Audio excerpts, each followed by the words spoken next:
সমন্বয়কদের সমস্ত গোপন তথ্য ফাঁস করে দিয়েছেন সমন্বয়ক হাসনাত আব্দুল্লাহ। গ্রেপ্তার হতে চলেছেন সকল প্রধান সমন্বয়ক। এইদিকে সেনাপ্রধান কঠিন অ্যাকশনে গিয়েছেন। বিস্তারিত জানতে ভিডিওগুলো সম্পূর্ণ দেখতে থাকুন। আমাদের দেশের লিডারশিপ হচ্ছে ভণ্ডামিপূর্ণ, একদম ঠিক। মুখফসকে নিজেদের কথায় বাস করে দিচ্ছেন, এনসিপির ইজ্জত শেষ। হাসনাত, সার্জিস, নাহিদ, আসিফ বা আক্তার যারাই আছেন তাদের সম্পর্কে কি এটা বললেন? ছাত্ররা এই মুহূর্তে একের পর এক ওহি নাজিল করছে, মানে রাজনৈতিক ওহি, যেগুলো 5ই আগস্ট বা 8ই আগস্টের আগে কেউ কল্পনা করে নাই। পরিষ্কার কিছু ভাষ্য আছে, তথ্যপাত্র আছে যে কোন ভুল পথে আমরা যাচ্ছি এবং এটা যে শেষ পর্যন্ত একটা বিপর্যয়ের দিকে ধাবিত হবে। অন্তর্বর্তীকালে সরকারের অধীনে সমন্বয়কারী যে বাজার আছে এদের অবস্থান অনেকটা গিরগিরি টাইপের হয়ে গেছে, কারণ এরা বর্তমান পাগল হয়ে গেছে। বাঁচা মরার একটা কি লড়াই চলতেছে তাদের নিজেদের ভিতরে। আসসালামু আলাইকুম সম্মানিত দর্শক, আজকের ভিডিওটি অত্যন্ত গুরুত্বপূর্ণ, অনেক স্পেশাল। ভিডিওটি আপনারা সম্পূর্ণ দেখবেন। প্রিয় দর্শক মণ্ডলী, গ্রেপ্তার হতে চলেছেন সমন্বয়ক সার্জিস আলম, হাসনাত আব্দুল্লাহ এবং সাবেক উপদেষ্টা নাহিদ ইসলাম। প্রিয় দর্শক মণ্ডলী, তারা মহা বিপদের মধ্যে পড়ে গেছে। প্রিয় দর্শক মণ্ডলী, সমন্বয়ক হাসনাত আব্দুল্লাহ একটি বক্তব্যে তাদের সমস্ত চাঞ্চল্যকর তথ্য, গোপন রহস্য ফাঁস করে দিয়েছেন। প্রিয় দর্শক মণ্ডলী, কঠিনভাবে ফেসে যাচ্ছেন সমন্বয়ক এবং সমন্বয়কদের দল ধ্বংসের পথে।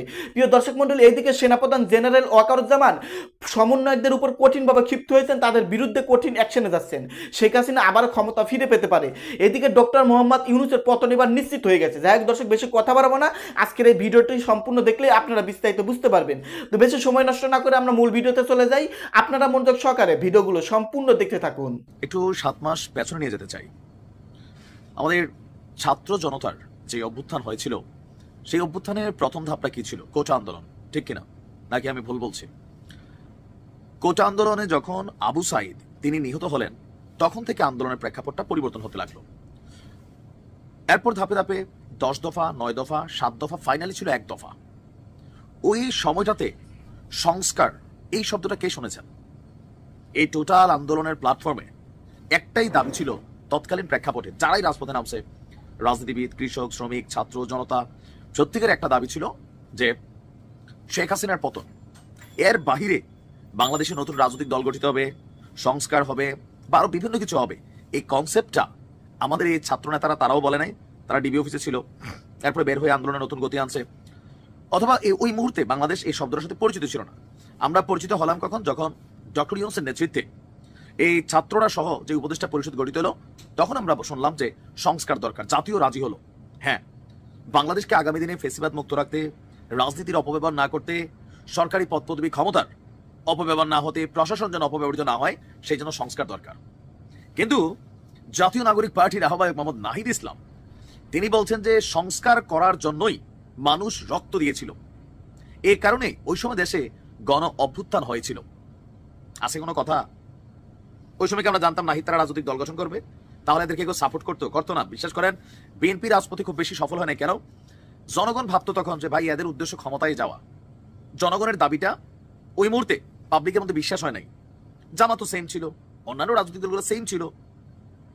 ছাত্ররা যদি তখন বলতো ভাই আমরা এই সংস্কার করব, আগামী দিনে রাজনৈতিক দল করব, আমরা শেখ হাসিনার পতন ঘটাবো, তারপর বিএনপিকে সমালোচনা করব, অন্য দলগুলোকে নিয়ে কথা বলবো, সংবিধান পরিবর্তন করব।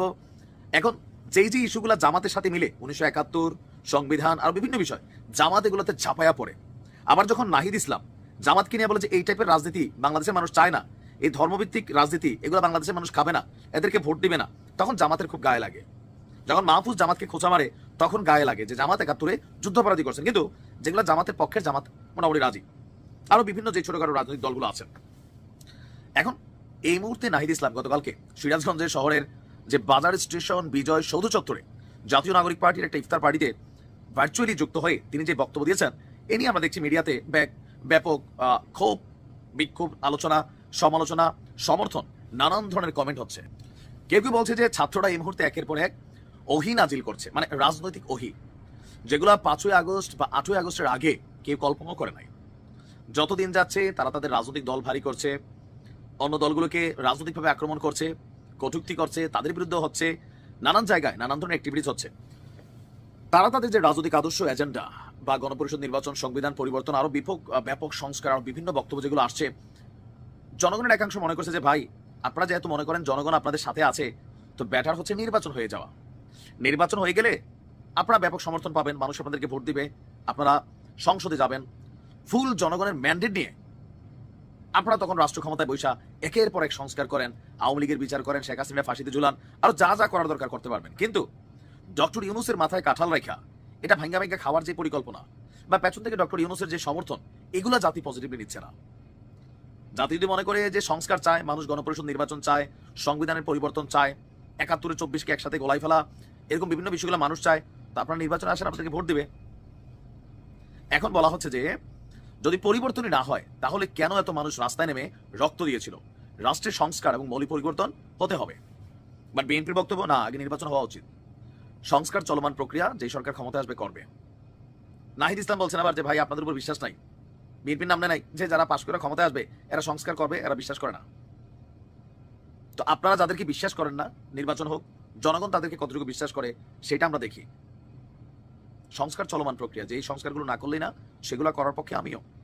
যেগুলো ভালো এগুলো সবাই গ্রহণ করবে, আর যেগুলো নিজেদের রাজনৈতিক উদ্দেশ্যে জনগণকে জনগণ বইলা বইলা, এটা ভাই মানুষ খাবে না। দেখা যাক নাহিদের এই বক্তব্য নিয়ে আরো কি কি হয়। ভালো দেশের সামগ্রিক রাজনৈতিক পরিস্থিতি নিয়ে ডেইলি স্টার সম্পাদক মাহফুজ আনাম খুবই গুরুত্বপূর্ণ একটি বক্তব্য দিয়েছেন। তার এই বক্তব্যের মধ্যে কিছু ইঙ্গিত আছে এবং পরিষ্কার কিছু ভাষ্য আছে, তথ্যপাত্র আছে, যে কোন ভুল পথে আমরা যাচ্ছি এবং এটা যে শেষ পর্যন্ত একটা বিপর্যয়ের দিকে ধাবিত হবে, এর ব্যাপারে তিনি সতর্ক বাণী উচ্চারণ করেছেন তার বক্তব্যে। তার এই লেখার বা মতামতের মূল শিরোনামটা হচ্ছে স্থিতিশীলতাই এখন সবচেয়ে জরুরি। কি বলেছেন তিনি? তিনি বলছেন যে সাম্প্রতিক বেশ কিছু ঘটনায় এই ভয় তৈরি হচ্ছে যে আমরা নিজেরাই নিজেদের অবস্থান দুর্বল করছি। সবচেয়ে ক্ষতিকর ঘটনা ঘটেছে সশস্ত্র বাহিনী, বিশেষত সেনা প্রধানকে ঘিরে।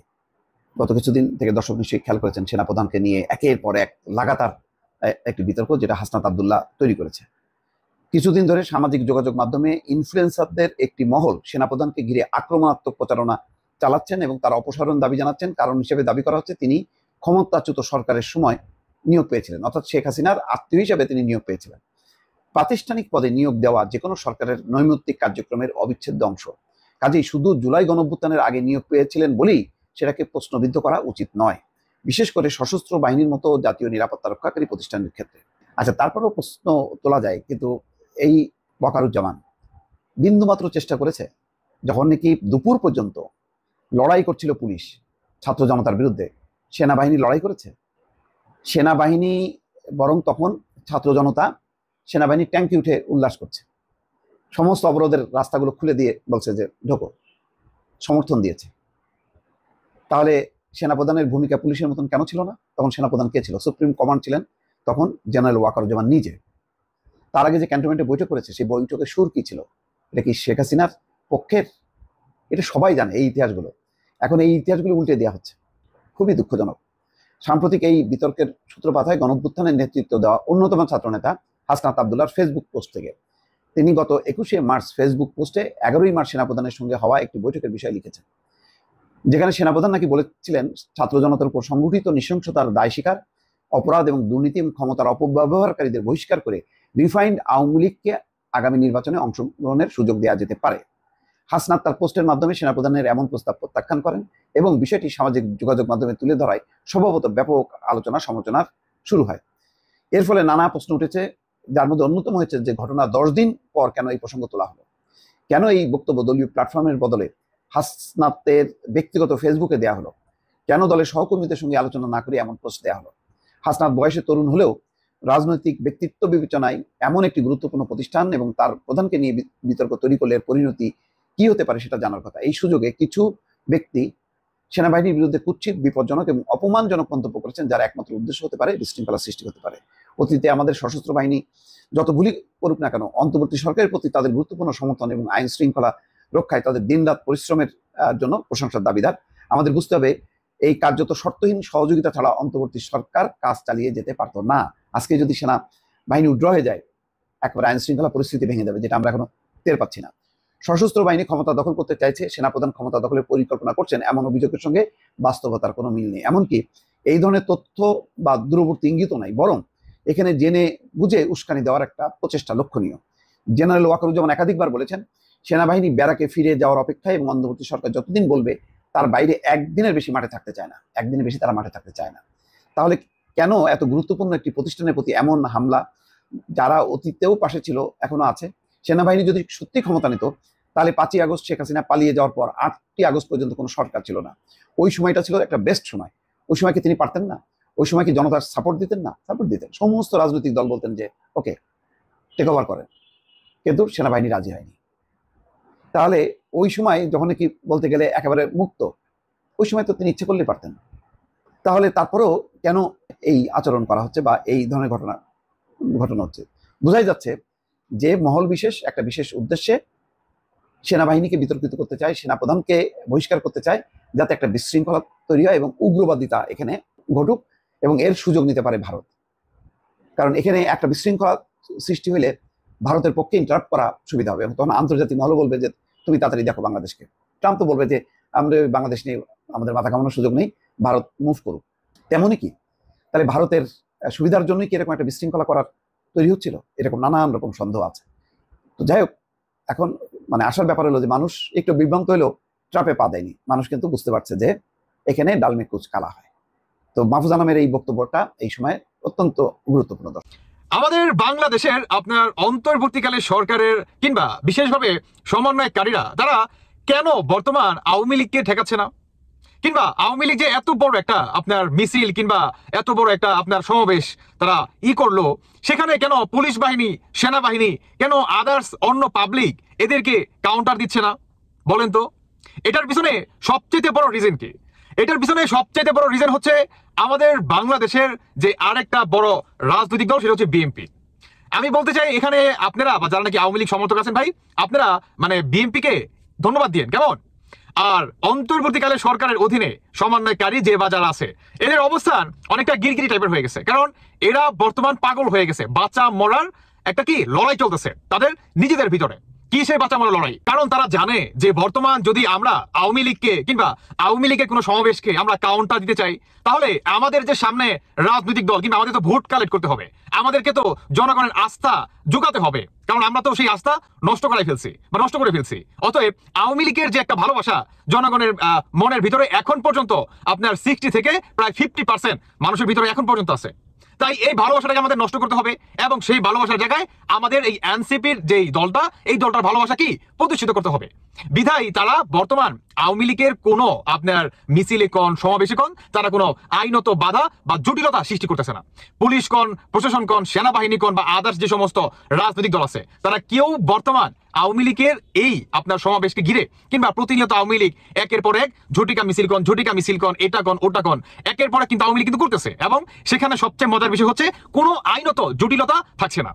এটা হচ্ছে সবচেয়ে বড় কথা। তার মানে কি, একে একে আওয়ামী লীগ কাম ব্যাক করতেছে, তাই না?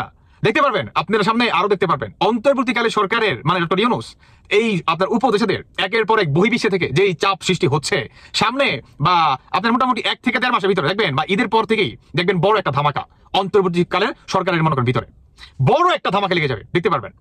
যাই হোক দর্শক বন্ধুরা, আশা করি যারা নাকি আওয়ামী লীগ সমর্থক আছেন আপনাদের ভালো লাগছে যে Awami League is come back, তাই না? ভালো থাকবেন সবাই। বাকিটা আপনাদের ব্যক্তিগত মতামত অবশ্যই জানিয়ে যাবেন। তবে আমি একটা কথা বলি ছোট্ট করে, এটা হচ্ছে আওয়ামী লীগের সবচেয়ে বড় পাওয়া। কারণ আওয়ামী লীগ বর্তমান আপনার রাজপথে তারা নামতে পারতেছে, মিছিল করতে পারতেছে। এর থেকে বড় পাওয়া আর কোনো কিছু হতে পারে না। সম্মানিত দর্শক মন্ডলী, আপনারা বিস্তারিত ভিডিওতে দেখতে পারলেন সমস্ত চাঞ্চল্যকর তথ্য। বর্তমান দেশের অবস্থা, বর্তমান দেশের রাজনৈতিক পরিবেশ, এই সম্পর্কে নতুন করে কিছুই বলার নেই। আপনারা সকলেই এই সম্পর্কে অবগত আছেন।